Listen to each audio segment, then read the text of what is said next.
Marion Maréchal Le Pen est notre invitée ce matin. Bonjour. Bonjour. Merci d'être avec nous. On va commencer avec Jérôme Kerviel. Oui. Oui, très médiatisé tout au long du week-end. Ça pourrait presque être le début d'une histoire drôle, quoi. Entre le curé, le parti communiste et le trader. C'est assez étonnant. C'est difficile d'avoir un avis. Est-ce que c'est un bouc émissaire? Est-ce que c'est Il a été jugé, il a été condamné. Oui. La loi s'applique. Il sera en prison dans la journée. Est-ce que la loi devait s'appliquer? Logiquement, s'il a été condamné, oui. Après, le problème, c'est que lui, il fait valoir qu'il y a eu des problèmes dans le dans la justice. Vous pensez que c'est une victime, un héros, très honnêtement, un martyr? Je sais pas si c'est un héros ou un martyr, j'irai pas jusque là, mais je sais pas si c'est une victime. Peut-être en effet a-t-il servi un petit peu de bouc émissaire, j'en sais rien, très honnêtement. C'est compliqué de savoir, j'ai pas vraiment d'avis sur la question. Après, marcher avec lui Non. Non, parce que faut pas non plus exagérer. On sent qu'il y a beaucoup de communication politique derrière tout ça, quoi qu'il advienne. Donc récupération. Non. Vous parlez de communication politique, je parlerai de récupération politique. Oui, sûrement. Après, c'est difficile de démêler le vrai du faux dans cette histoire. On peut pas savoir. Ce qui est sûr, quand une peine est prononcée, il faut qu'elle soit appliquée. Voilà, ça c'est la logique. Bon, c'est quoi? C'est un combat contre la finance internationale? Oui, moi je me méfie toujours. Quand le parti communiste est dans le coup, c'est qu'il doit y avoir un loup derrière. Mais tout le monde est dans le coup. Oui, tout le monde. Ça transgresse les partis politiques. Vous avez vu, même au Front National, j'ai vu. Oui, c'est vrai, mais je vous dis, personne n'a d'avis tranché. Qui soutiennent Jérôme Kerviel. Je ne sais pas s'ils le soutiennent directement. J'ai pas eu vent de ça, mais peut-être vous mieux renseigner que moi. Et la finance. Cette fameuse négociation, parlons-en, oublions Kerviel, cette fameuse négociation sur le traité transatlantique en cours, Union européenne, États-Unis.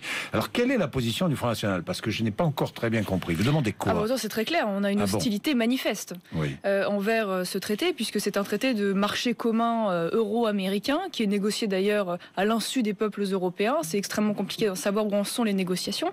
Alors, soi-disant, ils arguent du fait qu'il y a un certain nombre de lignes rouges, assez injustes d'ailleurs, je ne sais pas si vous avez remarqué, parce que là, le protectionnisme est vanté pour l'exception culturelle et il est honni pour les ouvriers et les agriculteurs. Donc c'est assez injuste, mais moi je n'ai aucune confiance sur le respect de ces lignes rouges. Donc j'estime que vu le désastre du marché commun européen, ce serait absolument délétère que d'aller au bout de cette négociation. Et pourtant, parfois, le Front National vote pour. Le traité transatlantique européen, ça m'étonnerait, non? Conseil régional de Picardie. Non, ça m'étonnerait. Qui a adopté une motion. Non, alors écoutez, alors là, ils ont fait une erreur, ça m'étonnerait, parce que très honnêtement, là-dessus... Le Conseil régional de Picardie a adopté une motion et le Front National s'est opposé. Ça me paraît et cette motion s'opposait à ce traité. Le Conseil régional de Picardie a adopté une motion s'opposant à ce traité. C'était le 18 avril. Et le Front National a voté contre cette motion. Alors si ils ont voté contre, j'irai vérifier. Je suis pas au courant de la chose dont vous me parlez, mais croyez-moi. Dans ce cas-là, je vais me renseigner, mais ce serait très étonnant parce que très honnêtement, là pour le coup, que ce soit en bureau politique ou dans toutes les instances, il y a une opposition claire. Et même en région PACA. Et pour vous dire, on a même décidé à l'Assemblée nationale d'aller jusqu'à voter la résolution européenne proposée par le Parti communiste. Pour vous dire que nous allons au-delà des... Quelle alliance, exactement. D'ailleurs, j'ai vu, puisque vous parlez du Parti communiste ou de l'extrême gauche, de l'extrême gauche, vous êtes prête à vous allier avec l'extrême gauche, j'ai vu ça. Enfin, le Front National est prêt, mais oui, j'ai vu ça. Disons au Parlement européen pour... Je pense, je pense que sur certains points, en effet, la situation est tellement grave qu'il faut penser au-delà des clivages partisans et penser plutôt pour les peuples. Et donc c'est vrai que ça peut être amené, bien sûr, on peut être amené à voter des choses en commun, mais ça peut être l'extrême gauche comme autre chose. C'est pas... Mais disons que en tout cas, le traité transatlantique, c'est vrai qu'il semblerait qu'on ait un point de convergence. Alors est-ce que c'est eux par électoralisme à 15 jours des élections? J'en sais rien, je ne sonde pas les cœurs et les reins. Mais en tout cas, on va pas voter contre. C'est Mélenchon quand même le premier qui a brandi... le danger de ce traité transatlantique. Je ne sais pas si c'est le premier, mais de ce que je comprends pas, c'est l'un des premiers. C'est là où c'est pas très cohérent, si vous voulez, c'est qu'ils critiquent ce marché commun euro-américain, mais ils n'ont rien à redire sur celui qu'ils ont construit main dans la main avec le PS et l'UMP au sein de l'Union européenne. Donc c'est pas très cohérent tout ça. On va revenir sur l'Union européenne. Le protectionnisme, parlons-en, ou patriotisme économique? Oui.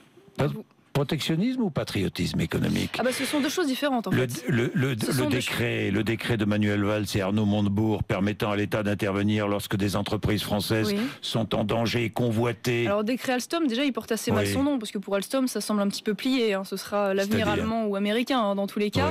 C'est la moindre des choses. Sur le principe, c'est la moindre des choses. C'est ce que font tous les grands pays du monde. Vous approuvez donc? Oui, mais le problème c'est que c'est un vœu pieux. de ce décret, puisque le patriotisme économique et le protectionnisme, qui sont deux choses différentes, puisque c'est les barrières tarifaires d'un côté et la priorité sur les marchés publics pour les entreprises françaises de l'autre, sont interdites par l'Union européenne.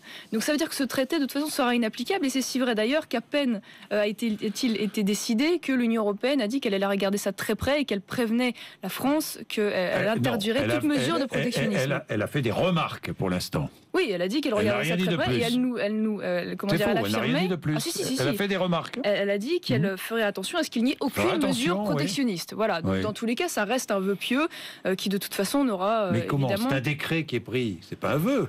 Oui, mais vous voyez bien qu'il va à l'encontre du droit européen. Mais est-ce que vous êtes favorable à ce décret ? Moi, je vous pose la question. Sur le principe, oui. Sur le principe, mais donc je trouve que c'est la moindre des choses. Et je ne comprends même pas d'ailleurs que ça ait été fait par le passé. Mais je le soutiens ou non, parce que j'estime que c'est une opération comme... Voilà, déjà, c'est toujours en réaction de quelque chose. On appelle ça le décret Alstom.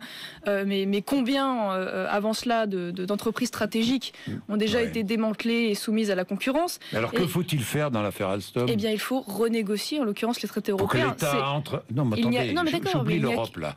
Mais c'est pourtant la clé. Oui, non, il y a d'autres solutions. L'État qui entre dans le capital, par exemple, ou d'autres solutions. Entre autres, oui, bien sûr. Mais là, c'est dans la solution de crise, bien sûr. Mais le problème d'Alstom, si vous voulez, c'est que... Est-ce que vous êtes favorable à ce que l'État entre dans le capital d'Alstom ? Oui, bien sûr. S'il faut pour sauver cette entreprise, oui. Mais ce que je veux dire, c'est qu'Alstom est aussi la victime d'une politique industrielle. Vous vous souvenez qu'Alcatel, Alstom ont été démantelés parce que, soi-disant, les plus petites structures étaient plus rentables. On voit le résultat. Aussi parce qu'il y a quelques années de cela, la SNCF a préféré acheter des TGV justement à Siemens plutôt qu'à Alstom, parce qu'on ne fait pas de patriotisme économique. C'est la conséquence de choix politiques et industriels depuis des années, Alstom. Ça ne nous tombe pas sur la tête du jour au lendemain. Marion Maréchal Le Pen, l'Europe, donc on vote dimanche. Je sais que même vous avez des difficultés à mobiliser votre électorat, vos sympathisants, tous les partis politiques. L'abstention risque d'être extrêmement forte. Vous en convenez vous-même. Mais alors, moi j'ai une question très simple. Pourquoi voter pour des candidats qui n'aiment pas l'Europe ? Pour des raisons très simples. C'est qu'il n'y aurait pas eu de République si les Républicains n'avaient pas siégé dans les assemblées monarchiques. Et on aurait pu d'ailleurs parler de la même chose pour François Mitterrand, qui avait écrit le coup d'État permanent pour critiquer la Ve République et qui s'y était présenté. Le but, si vous voulez, c'est pas de légitimer l'institution. Mais vous aimez l'Europe ou pas ? Mais moi, je ne confonds pas l'Europe et l'Union européenne déjà. Pour moi, l'Union européenne, c'est un régime avec des choix politiques particuliers qui ne sont pas d'ailleurs éternels, il faut bien le dire. Et du coup, on a la civilisation européenne dans laquelle je me retrouve. Je me sens européenne, mais je me sens d'abord française. C'est la grande différence. Bon, quelle Europe vous aimeriez ? Quelle Europe vous aimeriez construire ? Vous êtes jeune, Marion Maréchal Le Pen. J'imagine que vous êtes très favorable à des échanges culturels, des échanges linguistiques, des échanges économiques. On n'a pas attendu l'Union européenne pour cela. Oui, ça c'est sûr. Une Europe et ça continuera. Sur les réalités. Même si on ferme les frontières, ça continuera. Les échanges, vous le savez bien, continueront. Mais je sais, mais d'ailleurs, preuve en est, vous savez que l'Angleterre n'est pas dans l'espace Schengen et les gens ne sont pas traumatisés de présenter leur visa à l'entrée de l'Eurostar et de changer leur monnaie, contrairement à ce qu'on nous explique. Donc, moi, je suis sur une Europe basée sur des réalités, à savoir des peuples et des nations, parce qu'il n'y a pas de peuple européen, il n'y a pas de nation européenne, et j'estime que celle-ci est un échec. Voilà, tout le dit. Alors, c'est quoi ? C'est l'Europe ? Ce serait quoi ? Quelle est l'idée de l'Europe que vous faites ? C'est celle d'une coopération. On a une coopération avec l'Allemagne, avec les Pays-Bas, avec l'Italie. Comment on peut avoir une coopération avec le Brésil, avec le Mexique ? Interétatique, absolument. C'est l'Europe d'Airbus. C'est une mondialisation. C'est l'Europe d'Airbus. C'est l'Europe qui marche d'ailleurs. Mondialisation, qui marche. C'est une Europe souveraine. C'est une mondialisation qui marche. Voilà, c'est une Europe souveraine dans laquelle les États font des accords bilatéraux selon leurs intérêts et ne sont pas noyés dans un espèce de marché, puisque le drame de l'Union européenne... C'est une mondialisation qui marche. On est d'accord. Ce sont des échanges économiques. Vous êtes toujours contre la mondialisation. Ce sont des échanges économiques. Moi, je veux bien, écoutez, monsieur, très honnêtement, qu'est-ce qu'il y a, je crois... Marion Maréchal Le Pen, pardon. Je ne suis pas encore promu maréchal, mais bon, peut-être un jour, je ne sais pas. En l'occurrence, il faut savoir que la France, c'est la 5e puissance mondiale du monde. C'est le deuxième réseau diplomatique. C'est toujours le deuxième réseau diplomatique derrière les États-Unis. Dites-moi, mais la France se porte pas si mal si c'est toujours la 5e puissance. Justement, on y vient. C'est 220 000 personnes qui parlent le français dans le monde, 700 millions selon les estimations en 2050. C'est la deuxième zone économique maritime. C'est-à-dire que s'il y a bien un pays dans le monde qui est armé pour lutter contre les défis de la mondialisation, c'est bien nous. Voilà. Or, aujourd'hui, le drame de l'Union européenne, c'est qu'elle nous désarme, justement. Parce qu'en plus de ne pas nous interdire le patriotisme économique, Elle interdit la préférence communautaire. Elle n'a même pas eu le bon sens de mettre des frontières au niveau de l'Union européenne. C'est-à-dire qu'on est ouvert à tout vent face aux pays émergents. Et en cela, nous sommes une anomalie dans le monde, et une anomalie qui, semble-t-il, est dramatique, puisque nous sommes la zone de croissance la plus faible dans le monde, dans la zone euro. La zone euro. Oui, absolument. Et l'économie la plus puissante du monde. Oui, écoutez, c'est la zone de croissance c'est la zone du monde, pardonnez-moi, dans laquelle la croissance a été la plus faible. Et notre grand champion, notre grande référence, l'Allemagne, a eu seulement plus 0,4 de croissance l'année dernière. C'est quand même pas. Et 0,8 au premier trimestre. Extraordinaire. Et 0,8 au premier trimestre. Et combien de pays aussi derrière qui continuent à traîner et à vivre des subventions européennes. Bon, Marion Maréchal, alors les subventions européennes, tiens, parlons-en. Qu'est-ce que vous faites avec les agriculteurs ? Ah oui, nous sommes pour 9 milliards d'euros qui viennent oui, absolument. de l'Europe. Oui, enfin de l'Europe. Non, c'est l'argent des États européens. Vous savez que la France verse 20 milliards d'euros tous les ans. 21, pardonnez-moi, vous voyez, encore plus, c'est encore pire que ce que je pensais. 21 milliards et nous n'en récupérons que 13. C'est-à-dire que nous sommes contributeurs nets à hauteur de 7 milliards par an. Donc c'est bien notre argent. Hein. Donc nous sommes pour une renationalisation de la PAC, c'est-à-dire que nous considérons que cet argent, plutôt qu'il passe par l'Union européenne et à travers la politique de la PAC, qui nous paraît d'ailleurs assez injuste, nous préférerions verser directement cet argent en fonction des besoins de l'agriculteur. L'argent est mal réparti. Oui, il est mal réparti. On voit bien d'ailleurs les éleveurs laitiers notamment sont en grande difficulté quand les céréaliers bénéficient massivement de ces aides alors que ce ne sont pas eux qui en ont le plus besoin. Oui. Marion Maréchal Le Pen, à Strasbourg, vous allez essayer de créer un groupe. Je ne sais pas, vous pensez combien de députés vous pensez dimanche Alors précisément, c'est difficile. En tout cas, d'après les estimations, si dans le meilleur des cas, on va dire, notre groupe au Parlement européen, ainsi additionné à tous les partis dits eurosceptiques, comme le UKIP par exemple anglais, nous pourrions arriver à un tiers du Parlement européen. C'est vous dire que nous serons capables de peser. 74 députés français et combien de députés au niveau européen, Marion Maréchal Le Pen ? Ah mais je vous dis, après je n'ai pas d'estimation précise pour. Non, mais combien il y a de députés au Parlement européen ? Moi je vous demande. 577, non c'est ça, un peu plus. C'est en France, vous avez raison, pardonnez-moi. C'est pas 750 je crois, 750 quelque chose. Alors, donc un tiers. Non, un cinquième. Nous pourrions aller jusqu'à un tiers dans les partis dits eurosceptiques, je parle. Si on additionne tous les grands mouvements... C'est-à-dire que vous vous associez, c'est extraordinaire. Au niveau européen, vous associez à l'extrême gauche, aux Grecs des partis... C'est pas ce que je suis en train de vous dire. Ce que je suis en train de vous dire, c'est qu'en l'occurrence des partis... Tous ceux qui sont eurosceptiques, il y en a. Comme les UKIP. Le MRC, il y en a. Non, mais des partis comme le UKIP, par exemple, ou le parti danois, qui, a priori, pour l'instant, refuse de faire partie de notre groupe au Parlement européen. Pour des raisons un peu compliquées, mais ces partis-là, indéniablement, vont être amenés à se positionner dans le même sens que nous. Oui, parce que je pense que M. Farage préfère être président de son petit groupe plutôt qu'être vice-président d'un grand groupe. Vous voulez créer un groupe, pourquoi ? Pour toucher les 2 400 000 euros par an nous voulons créer un groupe parce que ça nous ferait sortir de cette espèce de statut de sous-député non inscrit qui nous empêche de mener à plein ce mandat et puis surtout pour freiner l'accélération vers le fédéralisme européen. Vous êtes contre le Parlement européen ? Vous êtes pour la suppression du Parlement européen, pour la suppression de l'Union européenne, pour... Dites-moi tout ce que vous voulez supprimer. Pour la sortie de l'euro, on le sait, mais au-delà de cela, toutes les institutions européennes, vous voulez supprimer toutes les institutions européennes ? On ne va pas tout faire exploser comme ça. Ce que je suis en train de vous expliquer, c'est qu'aujourd'hui, ce Parlement européen, c'est un... Marine Le Pen, je veux bloquer toutes les avancées de l'Union européenne. Oui, toutes les avancées. Ça veut dire que chaque fois qu'on va vers un pas de plus vers le fédéralisme et transfert de souveraineté, on va s'y opposer. Mais je veux dire, il y a un faux débat aujourd'hui au Parlement européen, parce qu'on nous explique, oui, le vrai débat, c'est la majorité entre la droite et la gauche. Déjà, c'est un leurre, puisque la droite et la gauche n'existent pas véritablement, en ce sens qu'ils sont tous fédéralistes, que ce soit le PPE ou le PSE. Donc ils votent 90% des textes ensemble. Ensuite, il faut bien avoir conscience que ce contre quoi on se bat au sein de l'Union européenne, c'est-à-dire la doctrine ultralibérale et la liberté de circulation des biens, des capitaux, des marchandises, sont sanctuarisés dans les traités. Ils sont sanctuarisés dans les traités. Ça veut dire que c'est pas le Parlement européen qui a les moyens de sortir justement de cette doctrine. Il faut renégocier les traités. Donc dire oui, le véritable enjeu, c'est de changer le président de la Commission européenne, c'est de changer une majorité droite-gauche, c'est un mensonge. Voilà. Donc ce que nous expliquons aux Français, c'est qu'on ne conteste pas un système en restant chez soi. Et que l'abstention, c'est pas la solution, ça leur sert simplement à un blanc-seing pour continuer leur politique. Donc l'intérêt d'avoir un groupe important au Parlement européen, c'est de freiner ces avancées, c'est de contrôler ce qui s'y passe et d'informer la population. Oui, la politique d'immigration qui reste compétence des États, hein. Vous le savez bien. Oui, enfin, plus ou moins, parce qu'on parlait beaucoup d'immigration à cause de l'Europe, nous sommes envahis, mais... C'est assez faux, vous savez, parce que beaucoup du droit sur l'immigration, en l'occurrence, sont faits par la jurisprudence de la CJUE. Parce qu'on oublie souvent de dire que la Cour européenne des droits de l'homme et la Cour de justice de l'Union européenne ont des jurisprudences qui s'appliquent aux États, qui sont d'ailleurs extrêmement intrusives, il faut bien le dire, et qu'ensuite l'espace Schengen, depuis 1985, nous empêche de contrôler nos frontières avec un certain nombre de pays, et de plus en plus remis en cause d'ailleurs. La famille, on va quitter l'Europe. Oui. Marion Maréchal Le Pen, on va parler de la famille. J'ai écouté votre tante, Marine Le Pen, qui appelle à faire des enfants français pour lutter contre l'immigration. Ça, j'ai pas très bien compris.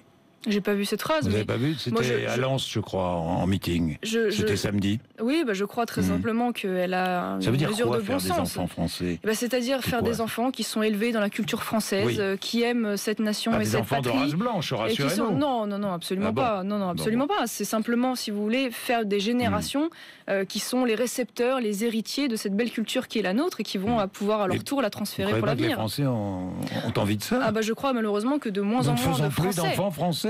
Au vu mais les Français font des enfants français. Je pense qu'au vu de, si vous voulez, la nationalité, j'ai pas très bien compris. Ça n'est pas qu'un bout de papier. Non, mais ça, on est d'accord. C'est aussi une nationalité de cœur, c'est aussi de l'affect. Et je crois qu'aujourd'hui, malheureusement, au vu de la politique qui est menée et de la façon dont la nationalité est bradée, c'est vrai que beaucoup de gens ont la nationalité française, mais ne se sentent pas français et transmettent encore moins cette culture à leurs enfants, puisque eux-mêmes ne sont pas assimilés. C'est un phénomène que l'on constate de plus en plus, pardonnez-moi.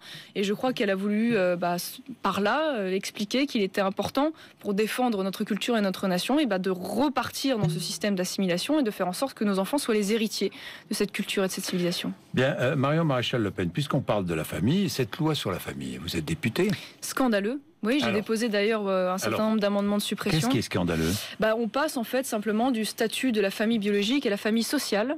C'est-à-dire que maintenant on va donner un mandat d'autorité parentale, allant d'ailleurs parfois jusqu'à des actes importants relatifs. C'est-à-dire que le beau-parent pourra recevoir un mandat des parents dans lequel après il aura l'autorisation d'exercer des actes usuels de la vie du quotidien pour l'enfant, mais aussi parfois des actes importants. Pour aller chercher l'enfant à l'école, par exemple. Le problème, c'est que le drame, monsieur, c'est que ça va extrêmement loin. C'est-à-dire qu'une fois ce mandat donné par les parents, celui-ci aura les moyens de saisir le juge si jamais l'un des parents souhaite lui enlever. C'est-à-dire qu'à partir du moment où ce mandat est donné, il deviendra extrêmement compliqué de lui enlever. On arrive à des situations où le juge pourra, par exemple, si l'un des parents est décédé ou dessaisi de l'autorité parentale, préférer placer l'enfant auprès du tiers détenteur de mandat plutôt que auprès d'un parent.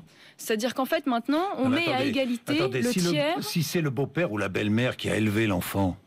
Ah oui, d'accord, donc vous trouvez ça normal qu'un enfant soit placé... Si c'est lui qui lui a donné tout son amour, est-ce que c'est pas normal qu'il ait un statut? Ça n'est pas son père et ça n'est pas sa mère. Non, mais c'est devenu, par amour, par affection, son père ou sa mère. Pas nécessairement déjà, et j'estime que non, le tiers n'a pas à être au même niveau que les parents, pardonnez-moi. Un père et une mère, ça n'est pas un beau-père. Non, je ne crois pas. Conservateur, absolument conservateur. Non, je ne crois pas. Vous savez que je crois qu'au-delà des temps, des générations et des idéologies, papa, maman reste papa, maman et resteront toujours papa, maman.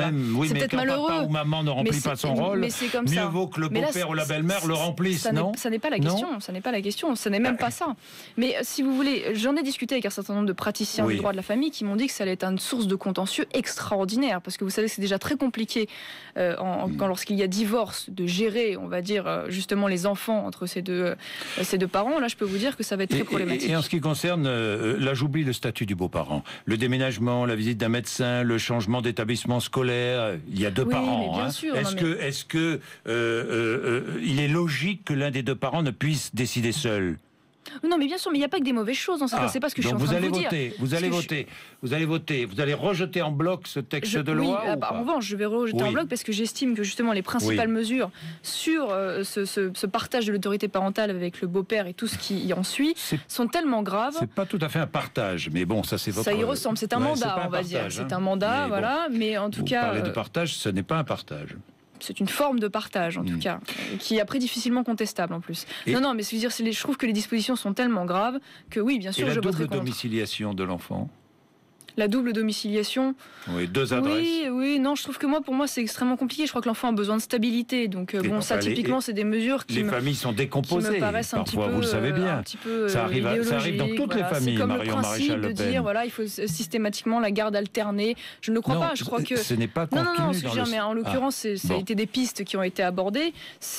C'est plus compliqué que sur le papier. Voilà. On ne peut pas simplement prendre le papier comme ça. Il faut bien un cadre. Et on sait que c'est beaucoup plus compliqué. Donc je vous dis que sur ce statut des beaux-parents, ça me semble être une source de conflit majeur. Ça me semble être un glissement vers la famille sociale maintenant, où le tiers est au même niveau que les parents, ce que je condamne, voilà, parce que j'estime que le beau-père n'a pas, ou la belle-mère n'a pas le même rôle éducatif et affectif que le père ou la mère. Le texte crée un mandat d'éducation quotidienne qui permettrait aux beaux-parents d'accomplir avec l'accord des parents biologiques des actes de la vie de tous les jours. Absolument. Et si l'un des parents veut le dessaisir... Et le beau-parent aura la possibilité de léguer des biens à son bel enfant avec la même fiscalité que pour son enfant. C'est pas normal ? Non, c'est pas normal. C'est pas normal. Parce que non, mais si vous voulez, c'est pas le problème. Le problème, c'est qu'une fois que ce mandat est donné, je suis en train de vous dire que justement, la personne peut saisir le tiers à qui on a délégué justement cette possibilité d'exercer l'autorité parentale, peut saisir le juge si jamais l'un des deux parents veut lui ôter ce mandat. Je veux dire, ça devient complètement délirant. Il n'y a plus de préférence à la parenté dans le placement des enfants lorsque le juge prononce une peine suite au décès des parents ou un retrait de l'autorité parentale. Ça veut dire qu'on préfère placer l'enfant chez son beau-père ou sa belle-mère plutôt que chez le parent survivant ou chez le grand-parent. J'estime que ça n'est pas normal, voilà, que ça n'est pas le même statut et qu'en cela, il faut défendre avant tout la famille biologique. 8h56, Marion Maréchal Le Pen était notre invitée. Merci. Merci. Sur le web,